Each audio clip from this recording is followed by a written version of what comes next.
भजन होने वाले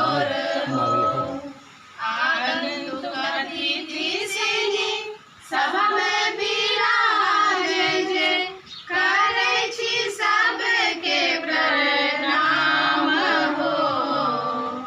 आय हमरो मनमा पुरले अइले अरजिया पे हर से खुशी से हमरो प्राण हो।